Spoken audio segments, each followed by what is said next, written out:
Morning all. Okay, let's continue on the 15-minute. So it was quite a good run yesterday, ending in a draw, dramatic draw. So currently at 2-1-3-6.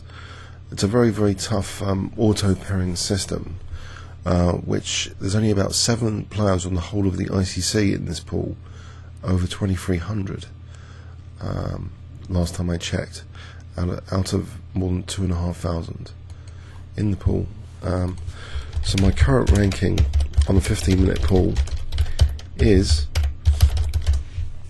56 at 2-1-3-6, believe it or not, ranked 56.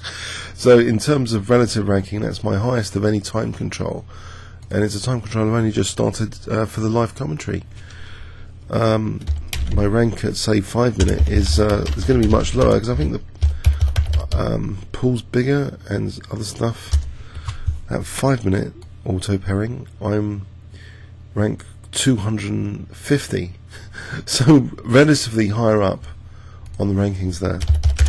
Let's have a look at a title player game while we're waiting. Okay, what are the title players doing? Mel B again is the one to watch. Did we watch him before? We might have done. Okay, 3-minute with 3-second increments. Is it a 3 second? Every time they move, they should get 3 seconds. So 26. That will. So is that going to go up? Just to make sure. After the rook moves, the rook has to move. 18, 17, 16. Okay, he's going to move his rook.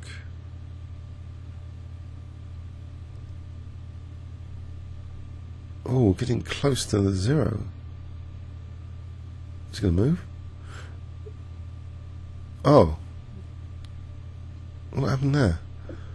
I don't know. Okay, let's just focus on the game position. So yeah, that was definitely a 3-second increment. You can double up rooks maybe on d6. d6 looks a bit weak, and that horrible Maroczy bind. Mind you, d5. There's always bishop f2 against bishop c5 check there. So he's just targeting d6 for the moment. Putting a 2-9-3-1 on the ropes. That Maroczy bind. Elegant position for white. Breaking the bind, offering a draw at the same time. Interesting. Who is Fire Tiger? How comes he's not titled at that rating level? Interesting. Anyway, we've got a game. Let's close that one. Maybe a Sicilian. That's been quite good fun recently. Oh, Morra Smith Gambit, is it? I think I'll play d3 here. So, okay. Try and control the dark squares. Nh4 the bishop.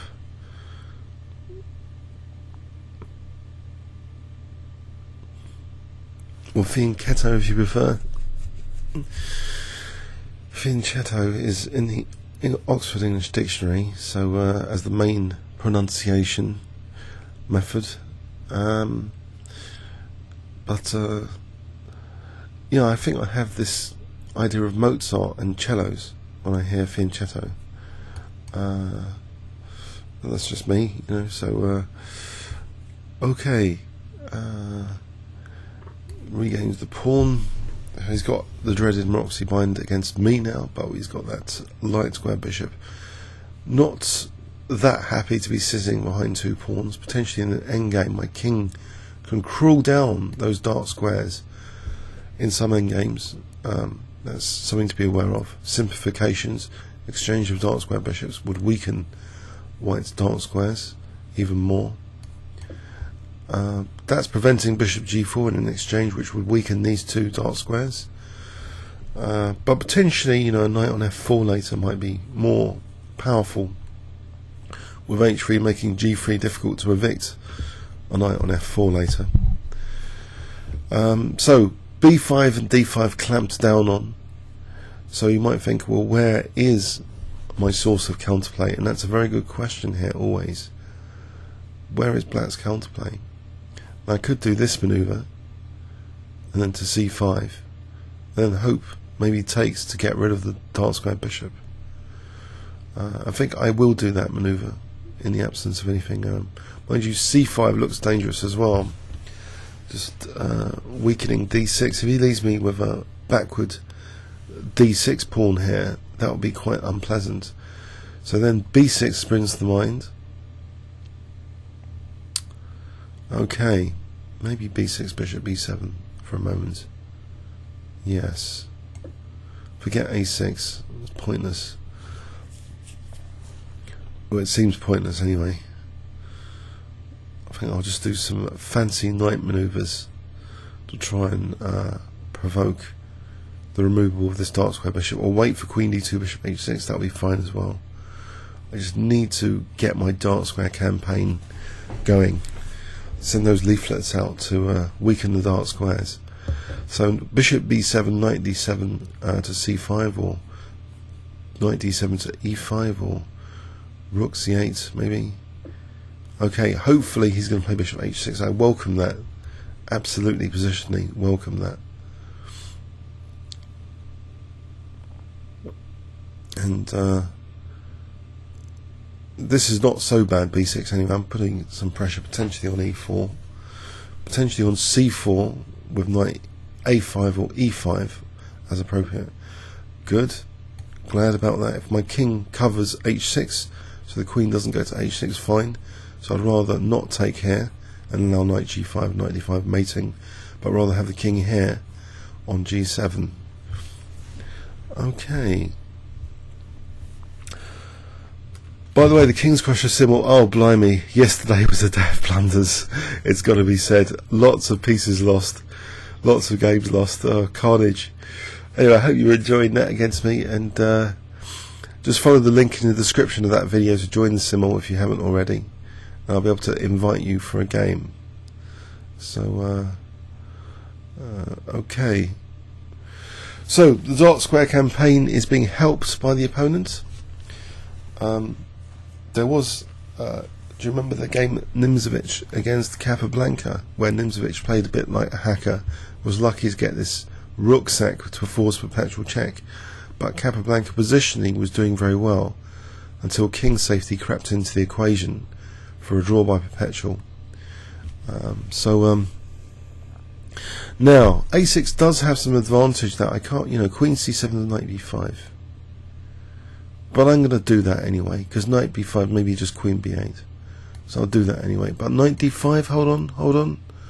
Knight d5, maybe I can just take and retreat the knight. Okay, or I can try and provoke further commitments on the light squares, knight a5 maybe. In fact, maybe it suffers from e5. I do need to sort of do something about e5. So maybe knight d7 first. Then maybe knight e5. Okay.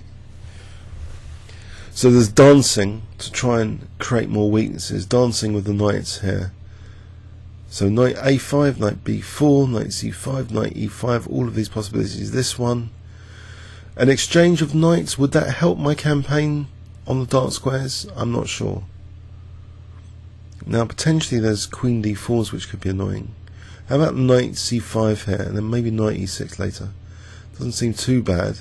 Mind you, e5. What about f6? f6. Unless he's really going to exploit e6. Actually, f6 looks a bit of an ugly move.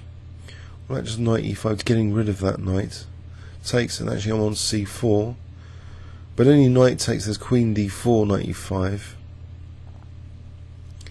So maybe it's worth considering king move, but no, the queen h6.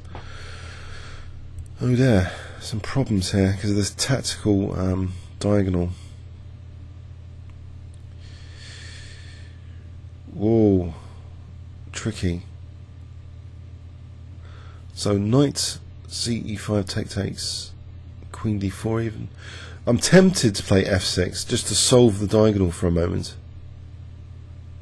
It's a crude way of solving it, but I've got rid of my bishop, so I'm not hemming in my bishop. Oh, f6 it is. f6 it is.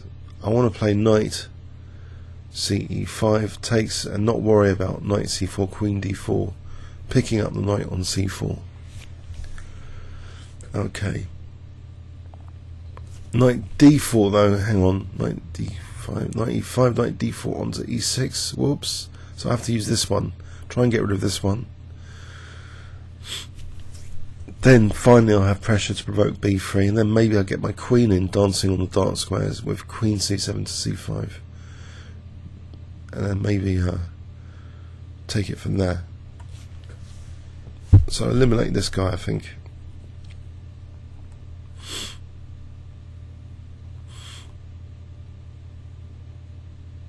Okay.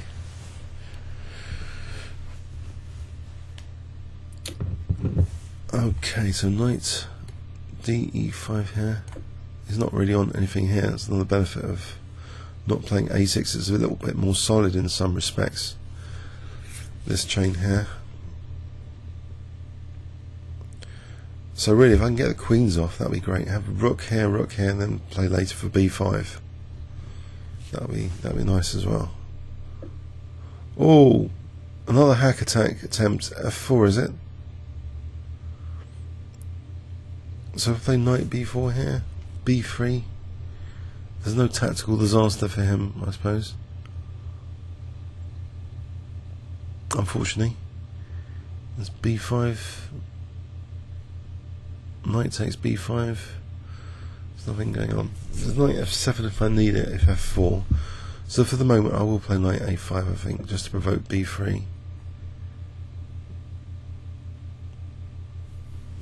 So if I get this b3, maybe queen c7 for queen c5. If knight d5, maybe I'd take. So queen c7, f4, knight f7, f5, queen c5. Okay, let's go for that. If knight d5, maybe take. If knight b5, maybe queen b8. Anything better? I can't see anything much better here. It's a bit passive, the bind, the lack of a free hand, because of the bind, the dreaded bind. Protecting h6 with that move, knight f7. Threatening queen c5 for a queen exchange. Unless he wants to play rook d4, then knight c6 maybe. Knight d5, maybe I take, and then queen c5. I'm still kind of... I'm happy-ish with the position here. Quite happy. Quite happy here. Alright, so knight f5 check is on the cards. If king h8, knight g6 might be dangerous. e6, he could play f5. Takes, he'd block. No, he could play knight f5. So maybe king h8 is justified. And wait for this sack. It can't be that sound, can it? Rook g8, queen h5, king g7.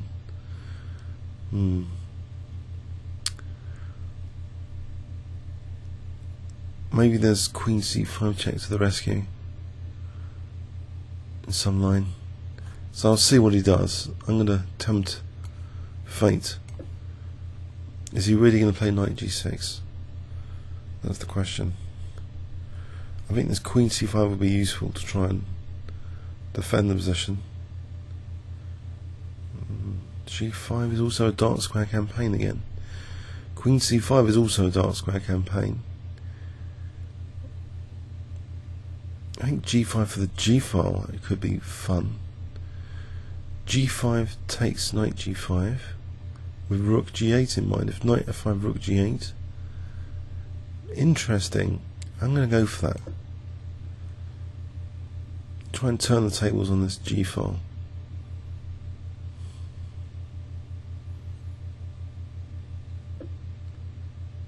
Right, so rook. Is rook g8 here?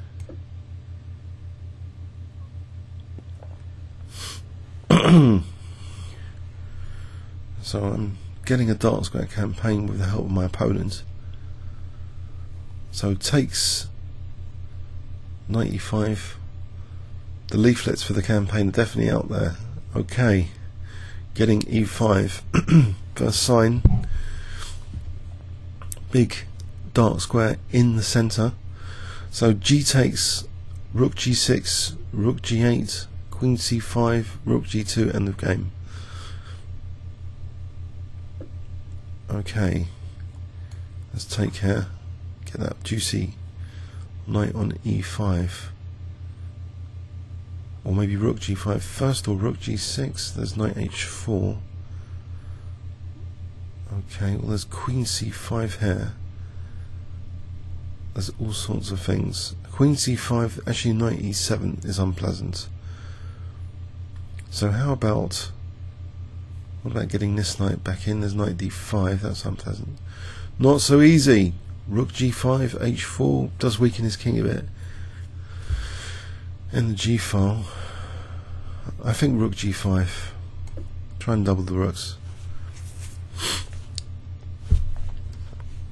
So rook g8, knight e5. That would stop. Oh, okay. I've got to tie down to e7. Unfortunately, I'm going to lose a7. Casualty. Oh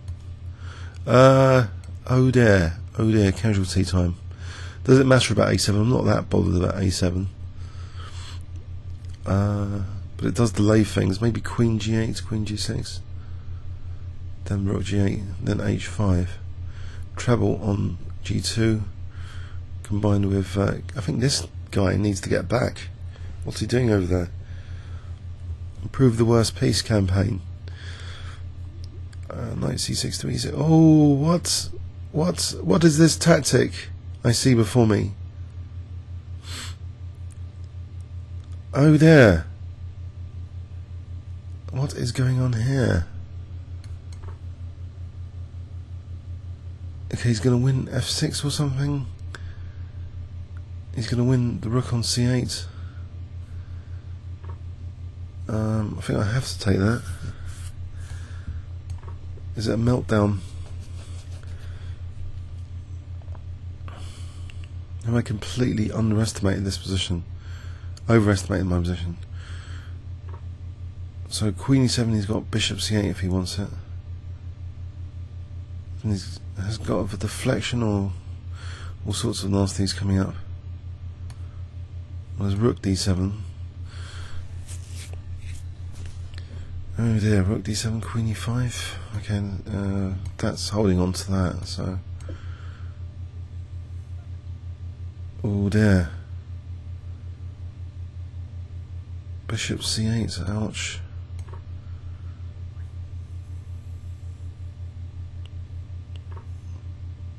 Q.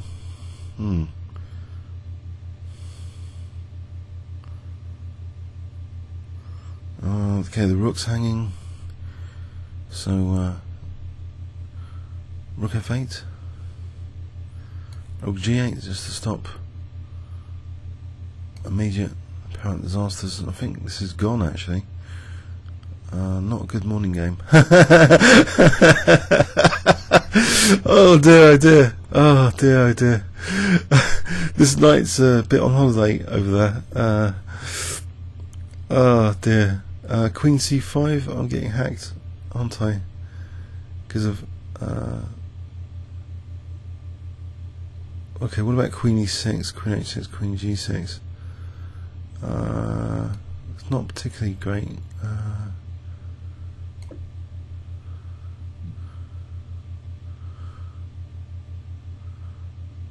Has he been winning his last few games? On the 15-minute was very on 15-minute. Okay, getting hacked. These guys are just layabouts. Just layabouts over here. What's this knight doing on a5?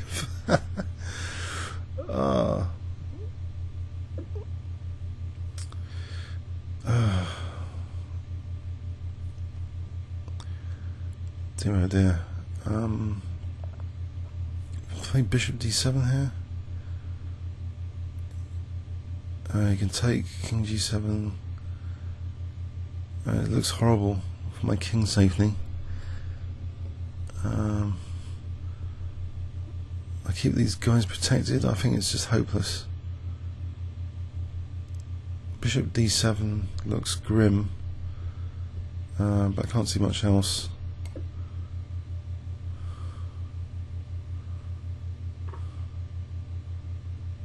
So queen takes or king takes. Oh, it's queen f8 ends the game. Wow. Got hacked. Ouch.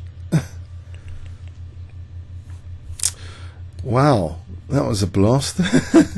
Well, I thought positionally I had some ideas, but fell to bits. Maybe f6 wasn't a hot idea. It just fell to bits here with knight b5 at knight takes d6, scorching. Dear oh dear. That was just too difficult to defend, I think. This knight on a5 wasn't helping. So, okay. Am I in for a kicking today? Comments or questions on YouTube? Thanks very much.